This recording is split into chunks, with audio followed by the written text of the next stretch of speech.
Hey guys, it's Sam here. I just got the iPad Air 2 16GB cellular model. It just came in through FedEx, so I had pre-ordered it on apple.com.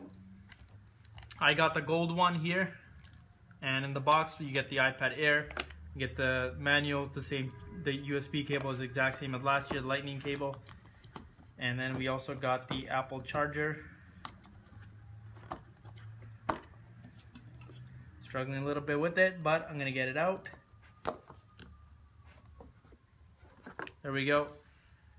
This year is the 10-watt charger rather than the 12 because Apple has decreased the size of the battery in the iPad Air 2 as compared to the iPad Air 1. So as you can see, the iPad Air 2 looks exactly the same as the iPad Air original model from last year, with the difference of Touch ID. The buttons have been changed a little bit. The microphone on the side has been moved.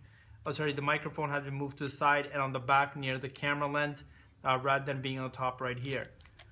And also Apple added the new processor, which is the A8X, and the 2GB of RAM, which is the largest amount of RAM offered in any iPad today. So this is going to be a significant improvement over the older iPad generations, mainly I think for heavy users. It wouldn't really affect most of the day-to-day users that just use their iPads for reading and whatnot, but people that do graphic editing or video editing or playing intensive games, then for those people I think the RAM is really going to be helpful, or people that multitask with a ton of apps all the time. So again, it'll be helpful for those people. Now this iPad Air 2 and the iPad Mini 3 do come with the Apple SIM card, so I should be able to select, where we go, select carrier. There we go, we have the option for AT&T, Sprint, or T-Mobile. Just an update, I read on Mac Rumors that some users are reporting that once you activate the SIM card, the Apple SIM card that is, once you activate it on AT&T, they lock it down so that you are not able to use the whole interchangeability of the the Apple SIM card that it normally offers. Why AT&T is doing this, we have no idea, but in an official statement they have said that this is just the way they want to do the business. So if you want to be able to switch carriers, I highly recommend that you do not activate your iPad Air unless AT&T is your primary carrier and you do not wish to use the interchangeability function of the Apple SIM card. I would recommend that you activate on Sprint or T-Mobile only, because between the two you'll be able to switch at any time. But if you go to AT&T, if you choose AT&T, then you will not be able to switch to Sprint or T-Mobile later on without acquiring a new Apple SIM card, or without acquiring a new T-Mobile SIM card, or a Sprint SIM card, or an AT&T SIM card if you switch over. However, if you activate it on T-Mobile or Sprint, you will be able to switch it to AT&T, but you will not be able to come back once you go to AT&T.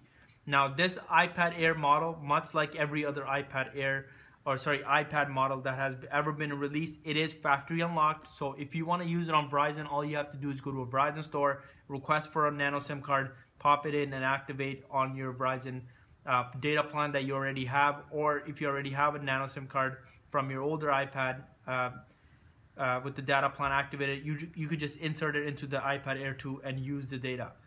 Verizon decided not to participate in this interchangeability program by Apple that is offered with this Apple SIM card. We're not sure why, but they just chose not to make it easier for people to join their network out of the box. So they want you to get a SIM card. So if you want to activate on Verizon, you could just request for a Verizon SIM card at the Apple store. I'm sure they'll give you one. Or again, you could just go to the Verizon standalone stores, retail locations, and just request for a SIM card, and I'm sure they'll be more than happy to set you guys up. So again, you have the options out of the box to select AT&T, Sprint, T-Mobile, and again, remember, if you select AT&T and you want to go to Sprint or T-Mobile, you will need to get a new Apple SIM or get a dedicated SIM card from one of these carriers. So I'm not going to set it up right now, I'm going to do that later on, so I just want to show you guys that. Overall improvements include the brand new camera, which is 8 megapixels now compared to the 5 that was on the previous generation iPad Air. So that is also another improvement. Along with the gold color, they've also made the speaker grills on the bottom the exact same as the iPhone 6 and the 6 Plus. So if you guys have one of those models, you'll know that it is the exact same like that. I'll be doing another review later on, playing a couple games on it, just testing a bunch of apps out, see how well it handles. I'm sure the performance improvement is going to be significant, and this iPad will definitely offer the best experience. However, one thing I do want to note is that if you are a regular user of the iPad, like I plan to use it just for reading and web browsing. Besides that, if you need your iPad for other things, or you carry a lot of textbooks for students, or videos for travelers, I would definitely recommend that you go with the 64 gigabytes or the 128 gigabyte model. Do not go with the 16 gigabyte model. Why? Because out of the box you only have 10.5 gigabytes. So if you're even a regular user of a tablet or an iPad, I would definitely recommend that you go with the 64 gigabyte or the 128 gigabyte.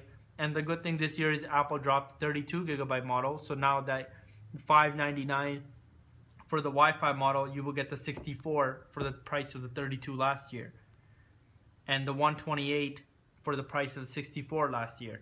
So that is really good. So if you need the storage, or if you do like to have a lot of content on your tablet, then please do go with the 64 or 128 gigabyte model, because the 16 gigabyte will get filled up very quickly. And that's also to the people that carry a lot of photos or do like to take a lot of photos with their tablets and have those awkward moments of, you know, carrying around a tablet taking photos. Nowadays we do see those frequently as well. So definitely, again, go with 64 or the 128 gigabyte model. And I think that's really about it. So check out my other video that'll be coming up shortly once I do get a chance to play around with this iPad a little bit more. I just want to take out the iPad, the Apple SIM card, and see what that looks like.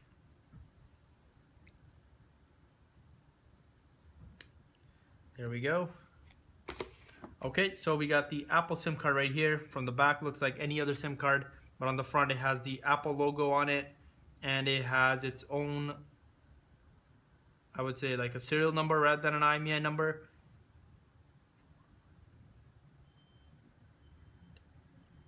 Which is 20 digits long, so like an IMEI number, like the SIM card numbers, this one also got its own little serial number right here, and it has the Apple logo.